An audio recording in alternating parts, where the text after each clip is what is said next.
What is up, ladies and gentlemen? Welcome back to the channel. My name is Michael, and I hope you are having an awesome day. So I just did Hitler Oversimplified Part 1, the reaction. Be sure to check that out before watching this, because the history is there.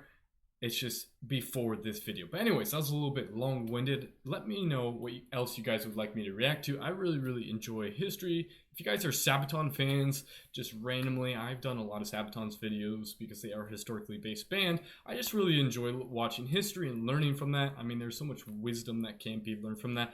That being said, getting different perspectives is extremely important because, once again, it is his story. So there is bias in between that. So, kind of getting different perspectives balances that out and allows you to form your own opinion based off your own knowledge and your perception. But anyways, Hitler Oversimplified Part 2. Drop a like, subscribe, and let's go.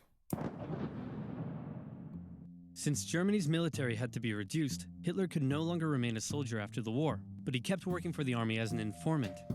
After the war, communists in Germany had attempted a revolution, and the government was worried about communism in general.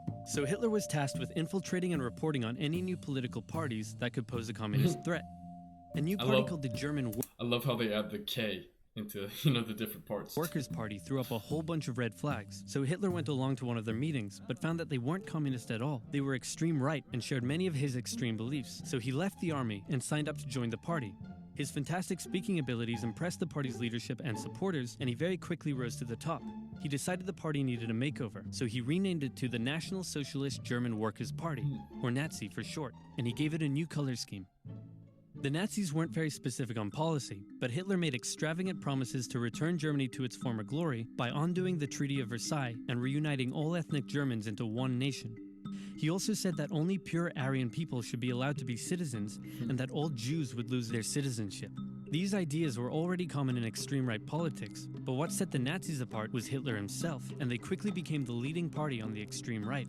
Many of the political parties in Germany at the time had paramilitary wings, and the Nazis were no different. Hitler set up the very descriptive Whole Protection Detachment, later changed to the very delightful Gymnastic and Sports Division, and finally settling on the ominous Storm Detachment, or SA for short.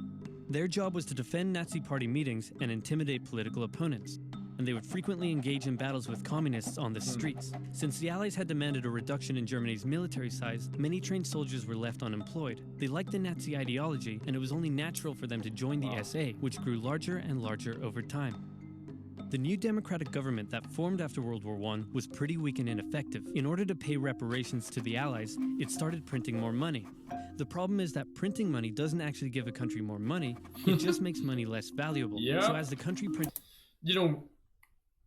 So we're seeing right now, and history tends to repeat itself because as human beings, we're not exactly the most wise. And that's the aspect of teaching history, is so hopefully you don't repeat your same mistakes. And we're seeing right now that the printing of a bunch of money doesn't do anything to the currency, it actually deflates it. Obviously there's barriers within that. You can allow for a certain amount of inflation as long as, the next years you tighten up or whatever it may be, and that's going into like economic policy and the 2% inflation rate, yada, yada, yada. But we're seeing some similarities of what's going on right now, especially with the economic aspects, and there's a lot of turbulence going on in the world. Interesting. More and more money, it became worth less and less, and the currency crashed. In 1919, one US dollar was worth about 4 German marks. By December 1923, one US dollar was equal to 4.2 trillion marks. Jesus. The price of bread rose to 200 billion marks. Banknotes became worthless. Unsurprisingly, in such an economic crisis, Germany struggled to pay the Allies. The French were pissed about this, so they occupied the Ruhr, an area full of factories, and took the economic output from the area as payment. They treated the German civilians badly, and in total, approximately 130 Germans were killed during the occupation. Germans were furious, and Hitler and the Nazis thought that now would be a great time to lead a revolution. In November 1923, inspired by something a certain bold Italian man did a year earlier, Hitler stormed a meeting at a beer hall and called for an uprising against the government. With his supporters, he marched on the streets of Munich, hoping the police would join his side. They did not. Oh. Hitler was put on trial for treason. He could have been sentenced to life, but the right-wing judges thought he was a pretty cool guy. Hitler knew the judges and knew that they would be lenient, so he took the opportunity to make impassioned speeches during the trial. And in the end, he was sentenced to just 5 years in prison, of which he only served 9 months. And when I say prison, it was more like a pleasant hotel stay where he had plenty of time to write a book. The whole affair was covered by the media nationwide, and it made Hitler famous. Hitler and his extreme message were now known throughout Germany, but the everyday Definitely goes back to the fact that no publicity is bad publicity. Publicity in general gets your name talked about, and we're seeing this. And, this is the oversimplified version of history condensed in, 8-minute video. But, my understanding of what's going on in basically worldwide events and what's happened is we see the aspect of, not necessarily, truthful journalism to say the least, but journalism in general just being pushed down the story. And a lot of people may have not known who Hitler was, but because of this, completely pushed it. And this is where, the silent majority comes in, and we do see that in elections. Germans still didn't care much for him. In the 1928 election, the Nazis only won about 2% of the vote. Many were still intimidated by all the violence and the shouting and how unpolitician-like he was. But a new economic crisis would change all of that. To help Germany pay its reparations, America agreed to give it loans. In October 1929, the Wall Street crash happened, and America wanted its money back. The economic strain this put on an already struggling Germany was severe. Unemployment skyrocketed, poverty was widespread, and Germans were sick of it. It was clear that the newly formed democracy wasn't working. In the face of crisis, Germans began moving to the political extremes. If you were German and wanted change, your choices now were either the communists or the Nazis. Sheesh. Hitler claimed that he was the only one who could return Germany to its former glory. The Nazi Party used propaganda to make Hitler seem like a great and powerful man, and they gave the German people a scapegoat to blame for all their suffering. The promise of a single strong dictator was a breath of fresh air for Germans after years of failing democracy. Some bought into his extreme ideology. Some didn't agree with the racism, but were willing to vote for him anyway. Many didn't know much about politics at all, but just got caught up in the hype. Election after election, the Nazis became more and more popular, until in 1932, they became the biggest party in the German parliament. Wow. Hitler came to truly believe that he was some sort of great, destined savior of Germany. He turned megalomaniac. He decided to run for president, and did surprisingly well, but still lost to the extremely popular World War I general, Paul von Hindenburg. Since he was now the leader of the biggest party, though, he demanded President Hindenburg make him chancellor. But Hindenburg was reluctant, seeing that Hitler was clearly such a big racist. Industry leaders urged Hindenburg to give Hitler the chancellorship, fearing the rising support for communism, and leader of the Center Party von Papen, who had been secretly negotiating with Hitler, said to Hindenburg, "How about we make Hitler chancellor on the condition that I get to be vice-chancellor and most government jobs go to us moderate conservatives? That way, I'll get to keep my power. We'll get to keep our power and we'll control Hitler like he's our angry little puppet." Oh, yeah. What could possibly go wrong? As it turned out, everything. Hitler became Chancellor of Germany in January 1933, but he was not yet a dictator. In February, the German parliament building was set on fire. Historians still aren't sure who did it, and many suspect the Nazis did it themselves, but Hitler blamed the communists, and he convinced President Hindenburg to sign an emergency decree allowing him to imprison all communists and other political opponents. Communists and others were sent off to the first concentration camp in Dachau. At this time, the elderly President Hindenburg passed away, giving Hitler the perfect opportunity. He introduced a law to parliament that would allow him to make all future laws and decisions entirely on his own. With his political opponents imprisoned and the SA intimidating others, Hitler's law passed. Wow. Just 2 months after becoming chancellor, Hitler was now a dictator. He still had one problem. The leader of the SA wanted the SA to take over the job of the regular German army, and the German army didn't like that idea. Hitler needed to maintain the support of his professionally trained German army, more so than his rough and rowdy SA.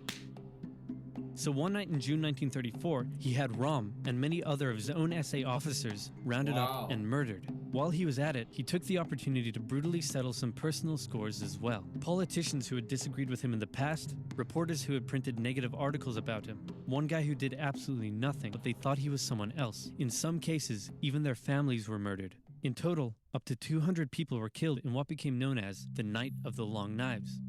Wow. Wow, I mean, it's literally just a purge, to ensure that there's absolute control. And we did see that in the foundation base for dictatorship. Wow. It's just, wow. Intense stuff. The army, now satisfied that they wouldn't be replaced, pledged total allegiance to their new Führer, and Hitler's control was now absolute. Life in Germany changed violently. Freedom of the press, expression, and public assembly were suspended.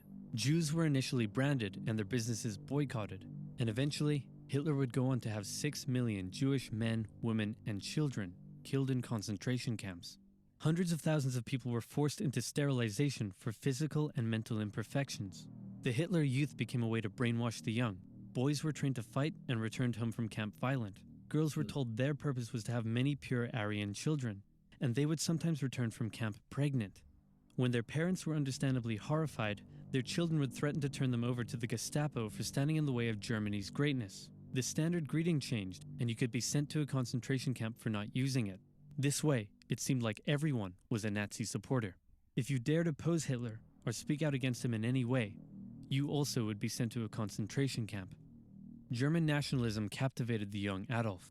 Extreme ideology and anti-Semitism festered in him as a young man living a hard life on the streets. Germany's defeat in the First World War filled him with hatred and a thirst for vengeance. A political movement that treated him like a god, and hundreds of thousands looking up to him as their savior, made him a megalomaniac. And soon, his aggressive foreign policies would drag the world into a second tragic global conflict, otherwise known as... Wow.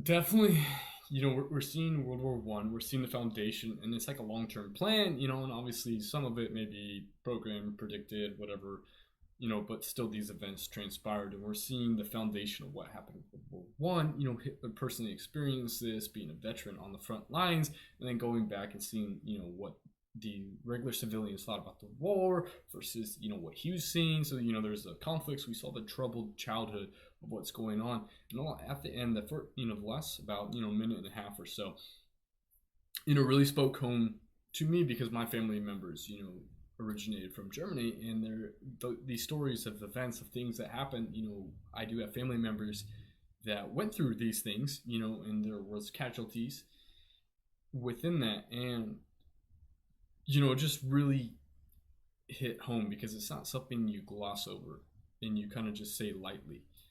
And I mean,